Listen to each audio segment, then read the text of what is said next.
Un événement comme celui d'aujourd'hui est important pour plusieurs raisons. Je crois déjà qu'il permet de réfléchir sur un sujet qui est important pour les sociétés et la société en général.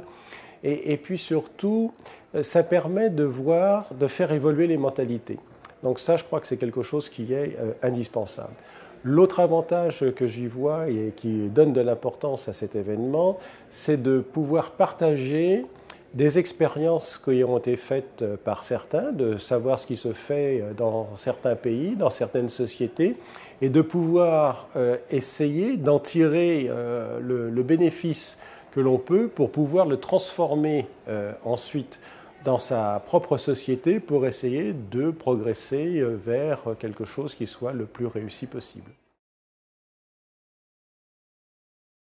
J'ai pris l'habitude, depuis 7 ans que je me suis égarée sur ces questions de genre, d'identifier qu'il y avait une minorité d'hommes dans la salle. C'est déjà bien qu'il y en ait, parce qu'au début, il n'y en avait pas. Et par ailleurs, ceux qui y sont ont toujours des propos extrêmement pertinents, ont particulièrement réfléchi à ces questions et sont, dans leurs entreprises, à leur poste de dirigeant, des leaders du changement. Donc l'enjeu, il est de convaincre plutôt le middle management que la question de la mixité ne concerne pas que les femmes, que les réseaux de femmes qui ont une raison d'exister peuvent s'ouvrir aux hommes et que nous avons intérêt à créer un nouveau mode de leadership mixte. C'est dans leur intérêt à eux, puisque quand on regarde le modèle masculin avec des interdits du genre tu n'exprimes pas tes émotions, tu dois être dur, tu fais la conquête du pouvoir, ils s'y conforment parce qu'ils n'ont pas le choix, mais je ne sais pas s'ils sont si heureux avec ça.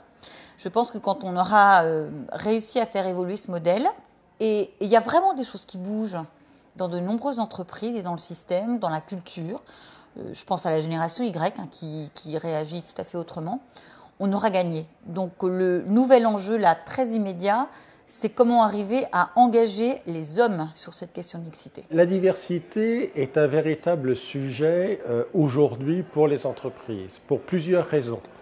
Il y a déjà un problème démographique, donc un certain nombre de gens âgés s'en vont et majoritairement ce sont des hommes. Aujourd'hui, dans les universités et principalement dans les écoles de commerce, nous avons des promotions qui sont à majorité féminine. Donc aujourd'hui, on ne peut plus raisonner comme si les femmes ne participaient pas à la production de services ou de biens. Donc c'est un phénomène qui est présent. On n'a pas encore, au niveau des entreprises françaises, pris en considération tout l'apport qui était fait par les femmes. Question de culture, question de tempérament, question aussi de période parce que nous sommes en train de muter et donc on est encore inscrit dans un mode de gestion qui est principalement hiérarchique, donc vertical, qui correspond très bien au sentiment de domination qui est exprimé par les hommes. Et donc l'arrivée des femmes permet justement de passer à une organisation qui est beaucoup plus matricielle, même si ça ne veut pas pour autant dire qu'il n'y a plus de décision à prendre. Donc on arrive à un moment donné où il faut que les sociétés puissent aider les femmes à prendre plus de responsabilités et de pouvoir dans l'entreprise. Il y a une question intéressante à la fin de l'entretien qui demandait quelles ont été les études qui ont été faites pour mesurer de manière vraiment un peu mécanique et statistique le fait que la présence de femmes dans les instances de pouvoir crée de la valeur ajoutée. Donc je vais vous répondre ce que j'ai répondu en étant le plus honnête intellectuellement parce que je suis prof et que j'aime pas raconter n'importe quoi. Ces études viennent des États-Unis, les études Catalyst, il y a eu les rapports McKinsey. Elles ont un intérêt parce que de toute façon, elles font... Voilà, ça crée un peu de buzz, ça fait réfléchir. Autant sur la méthodologie que sur les résultats, j'ai quand même quelques interrogations. Et moi, je me fie bien davantage aux témoignages qualitatifs que j'ai pu recueillir auprès de dirigeants de grandes entreprises comme Gérard Mestralet ou Serge Weinberg de Sanofi, qui disent qu'ils ont constaté qu'effectivement, quand il y avait plus de mixité dans les instances de direction, dans le conseil d'administration, il y avait de la valeur ajoutée parce qu'il y avait des points de vue différents, des manières de dire ou de faire différentes. Et donc, ça apporte juste de l'innovation. Et de quoi on a besoin dans une entreprise maintenant, dans un monde qui bouge autant, d'innovation. La diversité a un impact évident sur la performance. Parce qu'à partir du moment où les gens se sentent bien dans leur, je dirais dans leur être, la performance au travail va être bien meilleure et donc c'est gagnant-gagnant. Je veux dire, c'est pas simplement les femmes qui sont gagnantes d'un côté au détriment du reste. Non, c'est l'ensemble de la société qui est gagnante. La démarche de KPMG, elle est relativement simple. Elle commence à avoir quelques années puisque ça fait 6 ans à peu près que cela a été initié. Et c'était de dire, partant au niveau de la direction, qu'il y avait pour nous un problème parce qu'on ne comprenait pas avec une entreprise où 57% des employés sont des femmes, qu'il n'y ait pas plus de femmes au niveau responsabilité, associés, etc. Donc on a demandé à un comité de pilotage constitué de 10 personnes, 5 hommes, 5 femmes, de réfléchir à ce sujet et de revenir avec des propositions pour essayer de faire évoluer les choses. Et donc, plusieurs sujets ont été abordés, mais c'est un peu comme la poule qui se trouve devant un œuf et donc ne savait plus très bien comment il fallait aborder le sujet. Et là, un consultant externe nous a aidés à accompagner ce groupe de pilotage qui est revenu nous voir régulièrement, mais en nous demandant de prendre des décisions sur la base de propositions qui étaient faites par ce comité de pilotage. Et aujourd'hui, nous avons passé une étape supplémentaire, c'est que ce sont les femmes, tout au moins un groupe de femmes, qui s'approprient le sujet, qui viennent proposer des actions et qui nous disent, ne demandent pas notre avis pour savoir s'il faut faire ces actions, mais dit, pour faire ces actions, on a besoin de moyens. Est-ce que vous êtes prêts à nous donner les moyens? Donc naturellement, la réponse est oui, parce que ça nous permet de considérer que le sujet avance, qu'il rentre progressivement, alors que le cabinet est plutôt, compte tenu de son activité dans l'audit et l'expertise comptable, un environnement machiste, de l'ouvrir un peu plus sur les femmes. Et donc, de ce côté-là, c'est plutôt réussi. Quota or not quota. Éternelle question. C'est ce que j'évoquais pendant le débat. J'ai toujours eu une position très modérée sur la question des quotas.